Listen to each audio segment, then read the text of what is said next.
凌晨1点，5辆厢式货车停在了我家楼下。我爸是做物流的，手里有个车队，平时跑长途货运。他从车上下来，风尘仆仆，眼睛里全是血丝，一看就是熬了好几天。别收拾了，带上证件和现金，立刻上车。他语速很快，高速上出事了，服务区全乱了，有人疯了一样咬人，好多车都堵在半路。他说他刚从省外回来，一路上看到了太多事，服务区被抢，加油站被砸，路上到处都是废弃的车辆，还有人趴在车顶上嘶吼。他当机立断，让车队绕小路回来，直接去仓库。我在西部山区租了个仓库，很偏，周围几十里没人。他把我推进车里，里面我早就囤了物资，粮食、水、药品、燃料，什么都有。去了那里才安全。我妈慌慌张张地拎着2个行李箱跑下来，我爸看都没看，别带了，车上都有，赶紧走，晚了就出不了城了。车队连夜出发，市区里已经乱了，路灯忽明忽暗，街边到处都是碎玻璃和散落的货物，有人在奔跑，有人在嘶吼，警车和消防车的声音此起彼伏，却根本压不住混乱。我们闯了好几个红灯，一路冲出了市区，上了国道，情况稍微好点，但路上的车越来越多，全是往外逃的，大家都疯了一样往前开，撞车追尾随处可见，没人停下来处理，都只顾着逃命。我爸开着头车，对讲机里时不时传来他的指令，沉稳有力。他说干物流的最擅长的就是跑路和找地方，那个仓库是他3年前租的，本来是放闲置设备的，后来他觉得不踏实，就慢慢往里面囤东西，没想到真用上了。我早就跟你们说，做生意的手里得有底牌。他在对讲机里说，以前你们都笑我杞人忧天，现在知道了吧？开了整整6个小时，天快亮的时候，我们终于到了。仓库在山坳里，周围全是树，隐蔽得很好。大门是厚重的卷帘门，旁边有个小院子，还有几间平房。仓库里面很大，一半堆着物资，一半隔成了房间，里面粮油、罐头、饼干、饮用水堆得像小山一样，还有发电机、太阳能板、净水器，甚至还有几箱汽油和柴油，省着点用，够我们一大家子吃2年。我爸拍了拍粮袋，以后这里就是我们的家了。我走到门口，看着外面连绵的大山，晨雾弥漫，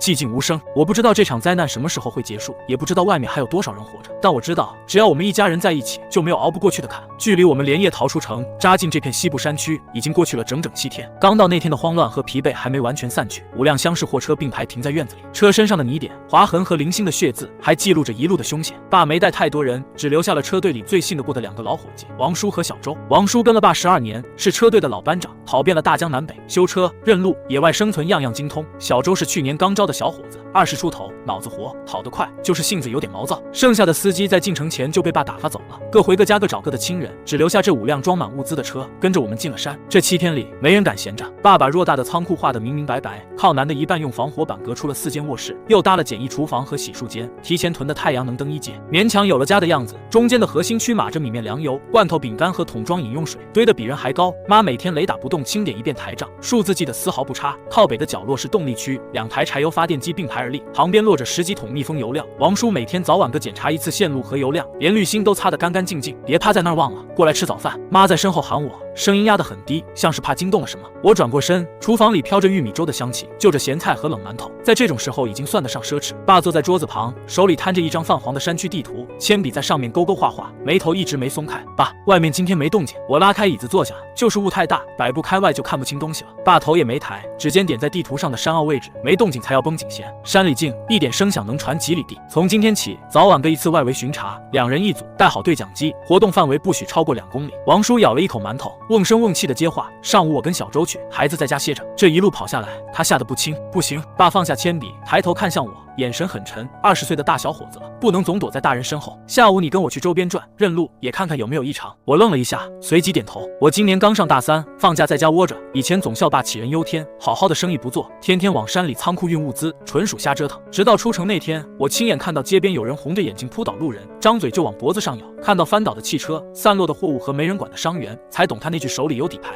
心里才不慌是什么意思。吃完饭，王叔去调试净水器和发电机，小周扛着铁丝网去院子外围加固，妈收拾碗筷，我跟着爸进了物资区。仓库里的存货比我第1天看到的还要惊人，除了堆成小山的主食和罐头，铁质货架上分门别类摆着各种药品，感冒药、消炎药、碘伏纱布、狂犬疫苗，甚至还有整箱的抗生素和止疼药。角落里堆着10几套防寒冲锋衣、睡袋和双人帐篷，一整箱打火机、蜡烛、强光手电，还有好几套野外求生工具。3年前租下这个仓库，我就没打算只放闲置设备。爸随手拎起1袋50斤装的大米，封口封得严严实实，跑物流的，见多了天灾人祸，日子太顺的时候就得给自己留后路。他指着墙角几个半人高的蓝色塑料桶，那是储水罐，全满的，省着用够3个月。山坳底下有溪，净水器能过滤，就是出水量慢，喝的用的都得省。燃料呢？我问。柴油够发电机用半年，汽油单独给后山藏的那辆越野车留着。爸拍了拍我的肩膀，记住，末日里最没用的就是侥幸，多一手准备就多一条活路。下午2点多，雾散了些，我背上双肩包，装了2瓶水，1包压缩饼干，腰上别着爸给我的防狼喷雾和多功能军刀，手里攥着工兵铲，跟着他出了仓库。卷帘门只抬了半米高，我们侧身钻出去，又赶紧落下锁死。外面的空气清冽，混着草木和泥土的腥气，如果不是远处偶尔飘来1、2声模糊的嘶吼，简直像来山里度假。我们沿着仓库旁的羊肠小道往山上走，爸走在前面，脚步稳得很，时不时停下来辨认树木和地形，记好参照物。他指着路边一棵歪脖子松树，树干上有个明显的刀疤，这是第一个标记，从这儿左转，下到沟底就是山溪。我默默记下。走了40多分钟，我们到了溪边，溪水很清，哗哗的淌着。爸蹲下来摸了摸水温，水质还行，以后取水就来这儿，但水边危险，动物多，也可能有那些疯子游荡。话音刚落，我瞥见溪边一块大石头上摆着个踩扁的红烧牛肉罐头，我心里一紧，快步走过去捡起来。罐头包装很新，拉环刚撕开没多久，边缘的锈迹都带着潮气，绝对不是早年遗留的垃圾。爸，你看。爸走过来，脸色瞬间沉了。他蹲下身，指着溪边泥地里深浅不一的脚印，男人的鞋，42码左右，至少3个人，还有拖拽重物的痕迹。走了不到半天，我的心一下子提了起来，是逃难的幸存者，还是趁乱打劫的？说不准。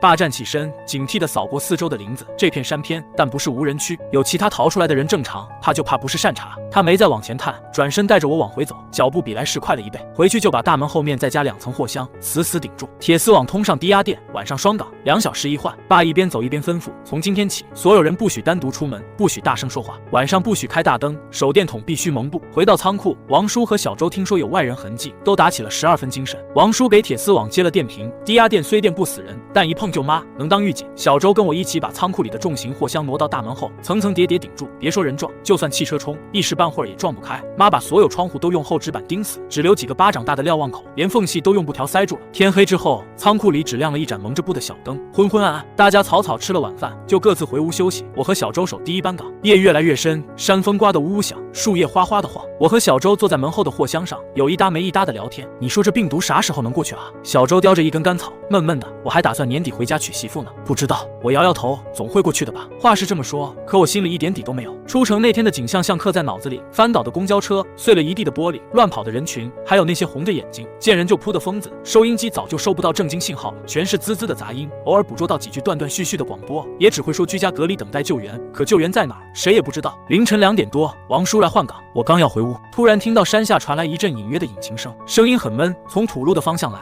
越来越近，越来越清晰。我一下子僵住了，小周也竖起了耳朵，什么动静？王叔也听见了，快步走到瞭望口。我爬到货箱顶上，从缝隙往外看，夜色浓得像墨，雾又起来了，什么都看不见，但那引擎声绝对错不了，不是一辆车，是好几辆，正沿着土路往山坳里开。快叫你爸！王叔脸色大变，我跳下来往卧室跑，刚到门口就看见爸已经穿好衣服出来了，手里攥着那把保养的锃亮的猎枪，子弹已经上了膛。我听见了，他沉声说，几步走到大门边，眯着眼睛往外看，引擎声越来越近，几道晃动摇曳的车灯穿透树林，晃得人眼睛发花，光柱在林子里扫来扫去，越来越亮，最后直直地照在了仓库的卷帘门上。我攥着工兵铲的手全是汗，心脏砰砰跳得快要冲出胸口。爸的脸在光影里忽明忽暗，他缓缓端起猎枪，声音冷得像山涧的冰，都拿好家伙，记住，他们不破门就不许开枪。车灯越来越亮，已经照透了门缝，门外传来了停车的声音，接着是关门声、说话声，乱糟糟的，正朝着大门走来。末日第12天，仓库外的喊话声已经是今天的第3轮了，距离那支车队找上门已经过去了5天，一共3辆车，1辆破旧的中巴，2辆沾满泥污的皮卡，挤了7、8个人。领头的男人叫老陈，50多岁，满脸横肉，嗓门奇大，自称是城郊机械厂的保安队长，带着厂里的职工和家属逃出来的。队伍里有白发老人，有抱着孩子的女人，还有个半大的学生，看起来确实像逃难的。第1天刚到的时候，他们隔着大门哀求收留，说走了3天3夜，水尽粮绝，还有人受了伤，求我们行行好给口吃的。爸的态度从一开始就没有商量的余地，不开门，不收留，让他们往南走，说南边100公里外有官方安置点。大兄弟，我们知道你这儿有存货。老陈趴在大门上拍得哐哐响，我们不白要，跟你换，我们有汽油，有消炎药，还有猎枪，就换点粮食和水，换完我们立马走，绝不停留。爸根本不接话，让我们全当没听见，装仓库没人。可对方显然早就摸过底，笃定里面有人，白天喊晚上也喊，还故意弄出大动静，半点不怕引来狂暴者。第2天下午，外面突然响起了枪声和凄厉的嘶吼，我们趴在瞭望口看，只见2只狂暴者不知道从哪儿摸进了他们的营地，见人就扑。老陈一伙人拿着猎枪和铁棍，费了9牛2虎之力才把2只疯子打死，代价是一个年轻女人被抓伤了胳膊，伤口深可见骨。那天晚上，女人的惨叫声断断续续飘进来，听得妈心里直发紧。他爸，要不给他们点药吧？吃饭的时候，妈跟爸商量，那姑娘才20出头，真要是感染了，一条命就没了。妇人之仁。爸皱着眉，筷子往桌上一放，给了药。药，他们就知道我们有药；给了粮，他们就知道我们有粮。得寸进尺的道理你不懂，你看他们一个个的眼神都带着狠劲，真放进来，我们这点家底全得改姓。妈叹了口气，没再说话。当我看见他转身的时候，偷偷往口袋里塞了一小瓶碘伏。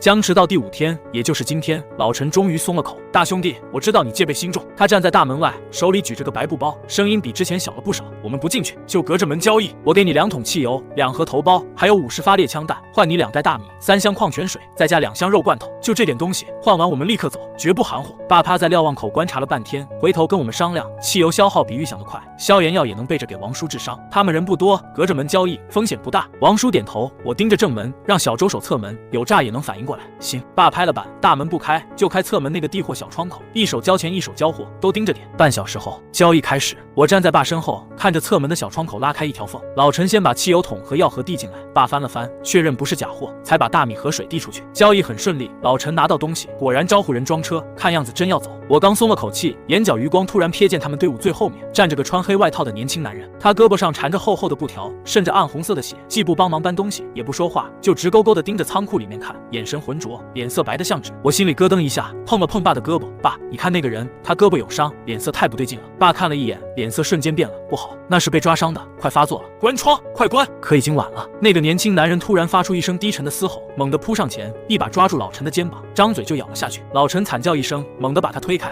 破口大骂：“你他妈疯了！”男人趴在地上，手脚并用的往前爬，喉咙里发出呵呵的怪声，眼睛已经布满了血丝，和我们在城里看到的狂暴者一模一样。营地瞬间乱了，女人的尖叫，孩子的哭喊，老陈的怒骂混在一起。有人上去想按住男人，反被他抓伤了胳膊。快走，上车！老陈捂着流血的肩膀，气急败坏地喊。一群人慌慌张张往车上跑，连那个发狂的同伴都不管了，发动汽车就往深山里开，转眼就没了影子。被留下的狂暴者趴在地上转了2圈，闻到了我们的气味，猛地扑向大门，重重撞在卷帘门上，发出咚的一声闷响。坏了！王叔脸色发白，血腥味会把附近的疯子全引来。爸当机立断，各就各位，再加货箱顶门，把所有能用的都搬过来。我们手忙脚乱的又搬了4、5个重型货箱顶在门后，可外面的撞击声一下接一下，越来越密。更可怕的是，远处的林子里开始传来此起彼伏的嘶吼，一声接一声，越来越近。我趴在瞭望口往外看，月光下，树林里影影绰绰，10几个歪歪扭扭的身影正朝这边走来，走得不快，但方向很准。爸，好多！我的声音有点发颤，爸的脸色也很难看，攥着猎枪沉默了几秒，沉声道：“都回屋，别出声，大门结实，他们撞不开。等天亮了，没人喂了，自然就散了。”可那天晚上，嘶吼声根本没停，不仅没停，反而越来越多，越来越密。到后半夜的时候，外面的嘶吼已经连成了片，撞击声从大门蔓延到整面围墙，噼里啪啦的，像暴雨砸在铁皮上。我睁着眼睛到天亮，一夜没合眼。天刚蒙蒙亮，撞击声终于小了些。我爬起来凑到瞭望口，只看了一眼，浑身的血都凉了。仓库的铁丝网外，密密麻麻围了上百个狂暴者，有的趴在门上撞，有的沿着围墙徘徊，还有的瘫在地上，发出低沉的嘶吼。大门右下角的铁皮已经被撞得凹进去一大块，裂开了细细的缝。更让我头皮发麻的是，我在人群里看到了老陈的脸，他也变成了狂暴者，正趴在大门上，用额头一下一下撞着铁皮，肩膀上的伤口翻着肉，惨不忍睹。我刚要转身喊爸，突然听到咔嚓一声脆响，大门右下角的铁皮终于承受不住撞击，裂开了一个巴掌宽的口子，一只沾着血活泥的手猛地从裂缝里伸了进来，指甲刮在铁皮上，发出刺耳的滋滋声。末日第21天，我数着净水器滴下来的水珠，数到第37滴的时候，矿泉水瓶终于接满了半杯。狂暴者围堵仓库已经整整9天了，9天里我们没出过一次门，没见过一次完整的太阳。仓库里的空气越来越闷，混着柴油味、罐头味和淡淡的霉味。外面的嘶吼从早到晚没断过，一开始大家还失眠，到后来听着嘶吼也能勉强眯一会儿。大门的裂缝当天夜里就被王叔用钢板焊死了，他带着我忙了整整一夜，焊花溅了一身。可外面的狂暴者不仅没少，反而越聚越多，现在估摸着得有100-200只。他们好像认准了里面有活人，天天围着打转，赶都赶不走，像一群甩不掉的恶鬼。最开始几天，储水罐里的水还够造，可存量一天天往下掉，净水器过滤吸水的速度太慢，一天才能滤出2桶，5个人吃喝用度全靠这点，根本不够。爸不得不下令限量供水，每个人每天只有2瓶矿泉水的量，刷牙洗脸都省着用，洗完脸的水还要留着擦东西。食物倒是管够，罐头、饼干里面堆得像小山，省着吃2年都没问题。可天天吃罐头，谁都受不了。妈想尽办法变花样，罐头焖饭，罐头煮面，可吃久了还是腻得慌，看见罐头就犯恶心。王叔的腿在焊大门的时候被飞溅的铁片划了一道深口子，虽然及时消毒缝合了，可仓库里环境差，伤口发炎化脓，天天发烧，整个人瘦了一圈。妈每天给他换药喂水，愁得整宿睡不着。比物资短缺更磨人的是压抑到极点的气氛。小周年轻坐不住，天天趴在瞭望口往外瞅，嘴里念叨着这么下去不是办法，不如冲出去拼了。爸骂了他好几次，可他还是天天念叨，情绪越来越焦躁，看谁都带着着点火气，冲出去，往哪儿冲？今天爸又被他念叨烦了，声音冷得很，外面全是疯子，车一开出去就被围住，到时候车毁人亡，连全尸都留不下，那也比在这儿困死强。小周梗着脖子喊，王叔都病成这样了，再不想办法出去找药，他就撑不住了。我说了，再等等。爸的语气很坚定，后山有条废弃的老矿道，能通到山后峡谷，我让王叔看过，就是有点塌方，清理清理就能走，等王叔烧退点，我们就从后山走。小周没说话，冷哼了一声，转身摔门走了。我看着他的背影，心里不是滋味。我知道他急，可爸说的对，现在冲出去就是送死。这天下午，我照常去物资区盘点库存，这是我每天的活，记清楚每样东西的数量，爸好心里有数。可数到红烧牛肉罐头的时候，我发现不对，少了2箱。我以为自己数错了，来回数了3遍，确实少了2箱。旁边的矿泉水少了3瓶，压缩饼干也少了2包。我心里一沉，赶紧去找爸。爸正给王叔量体温，听我说完，眉头一下子拧成了疙瘩。确定没数错？确定。我点头，我天天点，数得门清。爸放下体温计，沉默了几秒，这是别声张，我心里有数。晚上，爸特意安排我跟他一起守夜。凌晨1点多，仓库里静悄悄的，只有外面的嘶吼隐隐传来。突然，物资区的方向传来了轻微的哗啦声。爸对我使了个眼色，我们俩轻手轻脚的摸过去。月光从瞭望口漏进来，我看见一个身影蹲在物资堆旁，正往双肩包里塞罐头和矿泉水，动作很轻，可还是碰出了声响。是小周，你在干什么？爸低喝一声，打开了手电筒，强光直直照在小周脸上，他吓得一哆嗦，背包掉在地上，罐头滚了一地。爸叔，我……小周脸色煞白，支支吾吾说不出整话。你想自己跑？爸走过去，捡起背包翻了翻，声音冷得像冰。我待你不薄吧？车队里哪次发福利少了你的？你就这么偷东西跑路？我不想在这儿等死。小周突然激动起来，嗓门也大了。天天困在这破地方，听着外面的鬼叫，王叔还病着，迟早都得死。我还年轻，我不想死在山里，怕死就能偷东西。爸盯着他，后山矿道我早就说了，等王叔好点就走。你就这么等不及？谁知道你说的真的假的？小周喊，你就是舍不得你那点物资，想跟他们一起烂在这儿。我不陪你。爸气得抬手就要打，最后还是放下了。他叹了口气，指了指旁边的杂物间，你先在里面反省，等我们走的时候少不了你的份，但再敢偷东西就别怪我不念旧情。我把小周关进杂物间，锁上了门，他在里面踢了2下门，没再闹。第二天，王叔的烧退了点，人也精神了些，妈很高兴，炖了点罐头小米粥给他喝。可我心里总发慌，右眼皮跳个不停，总觉得有什么事要发生。下午的时候，我搬了个箱子，爬到高处的侧墙瞭望口，以前只敢看大门附近，今天我特意往侧面的林子里瞅，看了没2分钟，我就看到了不对劲。侧面的树林里藏着3、4个人影，鬼鬼祟祟的，正举着望远镜往仓库这边看。他们身边摆着好几个绿色塑料桶，圆滚滚的，一看就是汽油桶。我心里一惊，赶紧揉了揉眼睛再看，没错，4个人都拿着铁棍和猎枪，其中一个矮胖的身影，虽然脸看不清，可那身形活脱脱就是老陈身边的跟班。他们没走，他们不仅没走，还躲在林子里准备了汽油。他们想干什么？一个可怕的念头猛地窜进我脑子里，我连滚带爬的从箱子上下来，跑去告诉爸。爸听完，脸色瞬间变了，赶紧爬上去看，看了好一会儿才下来，脸阴沉的能滴出水来。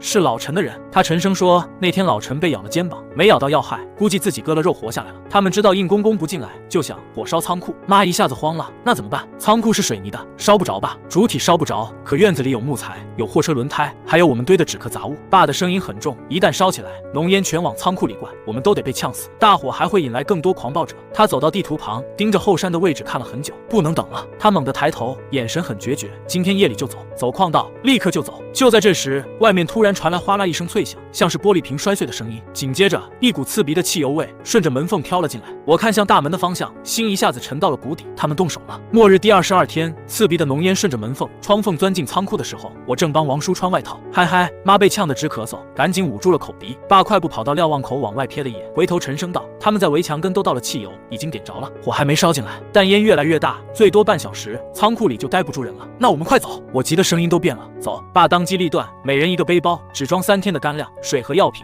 武器带好，多余的一概不带，轻装上阵。他打开杂物间的门，看着里面的小周，现在给你个机会，戴罪立功。走在最后面断后，敢耍花样，我饶不了你。小周赶紧点头，眼睛都红了。爸叔，我知道错了，我肯定好好干。大家手忙脚乱地收拾东西，每个人的背包都塞得鼓鼓囊囊。爸背上猎枪，腰上别了2盒子弹，怀里揣着地图。王叔拄着撬棍，虽然腿还不利索，但眼神很稳。小周拎着一把消防斧，摩拳擦掌。我攥着工兵铲，口袋里塞了3个自制汽油瓶。妈把急救包挎在身上，手里还攥了把菜刀，手都在抖。爸带着我们走到仓库最里面的墙角，挪开一个破旧的铁皮柜子，露出一个半人高的洞口，黑黢黢的，往外冒着凉气。这就是矿道入口。爸拧亮强光手电，往里照了照，里面窄，只能单列走。我打头，你妈第2，孩子第3，王叔第4，小周断后，都跟紧了，别掉队。说完，他弯腰钻了进去，我扶着妈跟在后面，王叔一瘸一拐地走在我前面，小周最后。矿道里又黑又潮，弥漫着尘土和霉味，通道很窄，只能弯着腰走，头顶时不时滴下水珠，落在脖子里，凉得人一哆嗦。脚下全是碎石，稍不注意就会崴脚，小心头顶有松动的碎石。爸的声音从前面传来，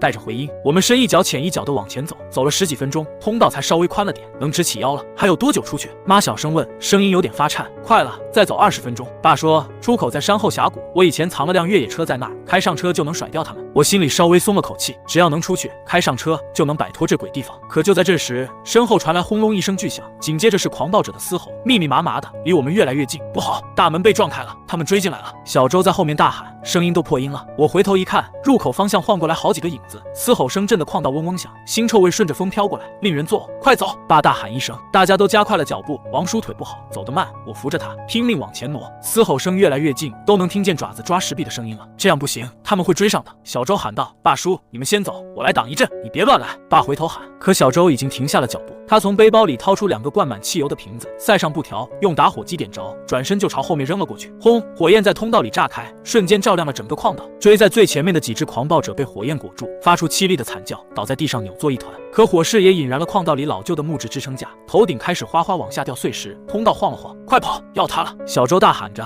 转身往我们这边跑。就在他跑到我身边的时候，头顶一块脸盆大的石头砸了下来，正好砸在他的小腿上。啊！小周惨叫一声，重重摔在地上。小周，我赶紧回去扶他。别管我，你们走啊！小周推着我，眼泪混着汗水往下流。我腿断了，走不了了，你们快出去，别管我！不行，要走一起走。我去搬那块石头，可石头死沉死沉的，纹丝不动。爸也过来帮忙，可头顶的碎石掉得越来越快，通道已经开始变形了，来不及了。王叔红着眼睛拽着我往后退。爸叔，照顾好我妈。小周笑了笑，从怀里掏出一把打火机和剩下的汽油瓶。你们快走，我再挡他们一阵。小周，走啊！爸咬了咬牙，眼眶通红，一把拽住我的胳膊，沉声道：“走，别让他白死。”我被爸拽着，踉踉跄跄的往前跑，身后传来了更大的爆炸声，还有狂暴者的嘶吼，以及小周最后一声喊。眼泪模糊了我的眼睛，我不敢回头，只能拼命往前跑。又跑了几分钟，前面终于出现了光亮，出口到了。我们从矿道里钻出来，外面是一片狭长的峡谷，天已经蒙蒙亮了。不远处的灌木丛里，果然停着一辆黑色越野车，盖着迷彩布。爸赶紧跑过去，掀开迷彩布，拉开车门，快上车！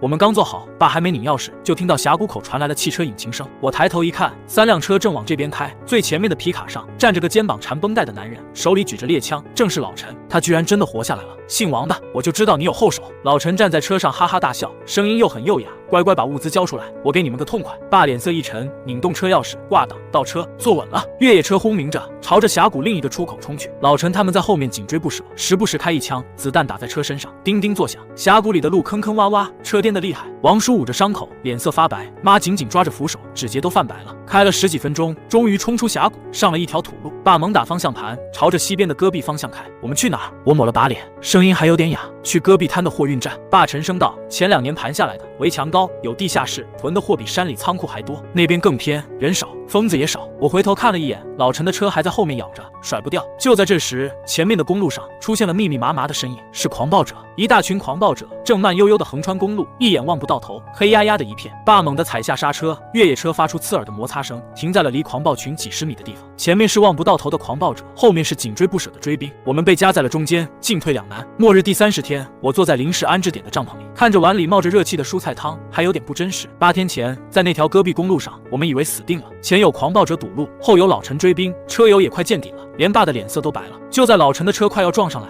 前面的狂暴者也发现我们的时候，天上传来了直升机的轰鸣声，2架军用直升机从东边飞过来，机身上的机枪对着狂暴者群扫射，瞬间清出了一条通道。紧接着，大喇叭的声音响彻天空：“下方幸存者请注意，我们是西部军区搜救队，请立即驾车跟随引导前往临时安置点。重复，请立即前往临时安置点。”老陈一伙人看到军方，吓得赶紧掉头往山里跑了。我们也赶紧发动车，跟着直升机指引的方向，开到了军方的车队旁。穿迷彩服的士兵给我们做了全身检查，确认没有抓伤咬伤，就登记了信息，让我们跟着大部队去安置点。安置点设在一个废弃的县城中学里，周围拉着3层铁丝网，岗亭里有士兵持枪站岗，戒备森严，里面挤了几千个幸存者，管吃管住，还有野战医院看病。王叔的腿得到了及时治疗，做了清创手术，虽然落下了点病根，但好歹保住了。爸肩膀上的碎石擦伤也换了药，没什么大碍。在安置点的这几天，我们终于睡了个安稳觉，吃上了热饭，也终于搞清楚了这场灾难的来龙去脉。官方公告说，这是一种新型狂犬病毒变异株，代号狂怒，通过体液传播，感染者会在24小时内出现狂躁、攻击性增强等症状，最终完全丧失理智，攻击一切活物。病毒最初在东部一家生物实验室泄露，顺着高铁、高速路网快速扩散到全国。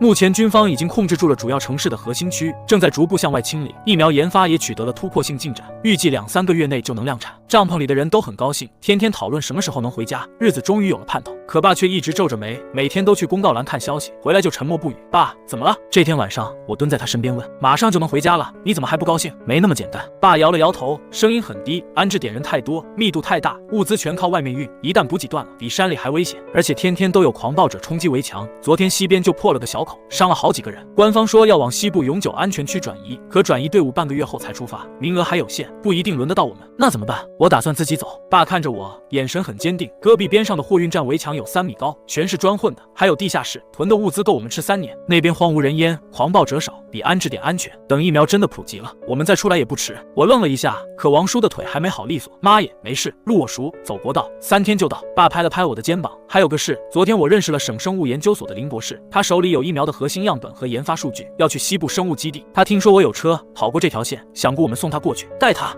爸点头，他说只要安全送到，给我们申请优先疫苗配额，还能安排安全区的正式住房。而且他是研究病毒的，路上有他在，万一有人受伤也能及时处理。我想了想，点头答应了。爸考虑的周全，跟着科研人员走，总归更稳妥。第2天，爸就去找了林博士。林博士40多岁，戴着黑框眼镜，文质彬彬的，手里一直拎着个银色密码箱，寸步不离，说里面装着病毒样本和核心数据。我们约好后天一早出发，避开人流，悄悄走。当天晚上，我们收拾好东西，跟王叔说了计划。王叔也同意，说在安置点待着心里不踏实，人多眼杂，不如自己走自在。可就在我们准备睡觉的时候，安置点突然响起了刺耳的防空警报，紧接着外面传来了密集的枪声、嘶吼声，还有人的尖叫声，乱成了一锅粥。怎么了？妈一下子坐了起来。爸赶紧掀开帐篷帘往外看，只看了一眼，脸色就变了。只见安置点西侧的铁丝网被冲破了一个大口子，密密麻麻的狂暴者涌了进来，士兵们排成防线拼命抵抗，可根本挡不住潮水般的疯子。人群炸了锅，大家都往东边跑，哭喊声、尖叫声连成一片，才倒了好多帐篷。不好，安置点被攻破了！爸回头大喊：“快背背包，走！”我们手忙脚乱地背上包，往外冲。外面已经乱得不成样子，到处都是乱跑的人，追着人咬的狂暴者，还有翻倒的物资车。爸护着我们，低着头往停车场的方向挤。林博士已经在车旁边等着了，脸色发白，紧紧抱着密码箱。快上车！爸大喊一声，拉开了车门。我们刚坐进去，就有几只狂暴者扑了过来，扒在车窗上嘶吼，玻璃都被抓出了印子。爸猛踩油门，越野车冲了出去，撞飞了几个拦路的狂暴者，朝着安置点的侧门开。侧门也堵满了人，爸直接开车撞开了旁边的铁丝网，冲了出去。车开出去10几公里，我们才敢松口气。我回头看，安置点的方向火光冲天，枪声和嘶吼声隐隐约约飘过来。几千人的安置点说破就破了，往西边走，去货运站。爸握着方向盘，声音很沉。林博士推了推眼镜，声音还有点抖。还好有你们，晚一步样本就完了。这些东西必须送到西部基地，疫苗才能量产。放心，肯定把你送到。爸说。车在夜色里往前开，路两旁是荒凉的戈壁，偶尔能看到几辆废弃的汽车歪歪扭扭地停在路边。开了整整一夜，天快亮的时候，我们开到了一个废弃小镇边上。小镇看起来空荡荡的，街道上一个人都没有，两边的店铺都关着门，静得诡异。爸打算进去找点补给，顺便给车加油，油表已经快见底了。车慢慢开进小镇，街道上静悄悄的，只有风吹过废纸的声音。不对劲，爸皱着眉放慢了车速，太近了，连鸟叫都没有。话音刚落，街道两边的店铺里突然冲出来10几个人，手里拿着铁棍、砍刀，朝着我们的车围过来，是一伙劫匪。爸赶紧踩油门，可已经晚了，前面的路上被人扔了钉刺带